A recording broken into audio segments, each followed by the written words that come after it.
തനിക്ക് പ്രതിമാസം 3 ലക്ഷം രൂപയോളം ശമ്പളം കിട്ടുന്നുണ്ടെന്ന ജി സുധാകരന്റെ ആരോപണം തള്ളി കെ.വി. തോമസ്. സുധാകരൻ പറഞ്ഞത് അടിസ്ഥാനരഹിതമായ കാര്യങ്ങളാണ്. തനിക്ക് എല്ലാ മാസവും 30 ലക്ഷം രൂപ ശമ്പളം കിട്ടുന്നില്ലെന്നും ജി സുധാകരൻ അയച്ച കത്തിൽ അദ്ദേഹം വ്യക്തമാക്കി. പിണറായി വിജയനൊപ്പം പ്രവർത്തിക്കാൻ കഴിഞ്ഞത് ഭാഗ്യമായി കരുതുന്നെന്നും കത്തിൽ സൂചിപ്പിച്ചിട്ടുണ്ട്. ഡൽഹിയിലെ പ്രത്യേക പ്രതിനിധി എന്ന നിലയിൽ കിട്ടുന്നത് 1 ലക്ഷം രൂപയുടെ ഓണറേറിയമാണ്. അധ്യാപകർക്കും ജനപ്രതിനിധികൾക്കും അനുവദിച്ച പെൻഷൻ വാങ്ങുന്ന വ്യക്തിയാണ് താനെന്നും ആ വകയിൽ 1.25 ലക്ഷത്തോളം രൂപ കിട്ടുന്നുണ്ടെന്നും കെ.വി. തോമസ് വ്യക്തമാക്കി. കൃത്യമായ വിവരങ്ങൾ കിട്ടാത്തത് കൊണ്ടാണ് ജി സുധാകരൻ അങ്ങനെയൊക്കെ പറയുന്നത്. ദില്ലിയിലെ പ്രതിനിധി എന്ന നിലയിൽ ക്യാബിനറ്റ് റാങ്കിൽ ഒരു മന്ത്രിക്ക് ലഭിക്കുന്ന ശമ്പളവും ആനുകൂല്യങ്ങളും ആവശ്യപ്പെടാമായിരുന്നു.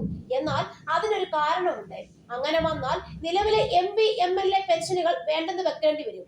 പ്രത്യേക പ്രതിനിധിയുടെ കാലാവധി കഴിഞ്ഞാൽ പെൻഷൻ പുനഃസ്ഥാപിക്കാൻ എളുപ്പമല്ല. അതിനാലാണ് പ്രതിഫലം വേണ്ടെന്ന് വെച്ചതെന്നും കെ.വി. തോമസ് പറഞ്ഞു. 2023-24 കാലഘട്ടത്തിലെ തന്റെ വിമാനയാത്രയുടെ ചെലവ് 5 ലക്ഷം രൂപയിൽ താഴെയാണ്.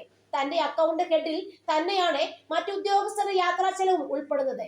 അതിനാൽ യാത്രാബത്ത 11 ലക്ഷമായി ഉയർന്നതെന്നും കെ.വി. തോമസ് ചൂണ്ടിക്കാട്ടി.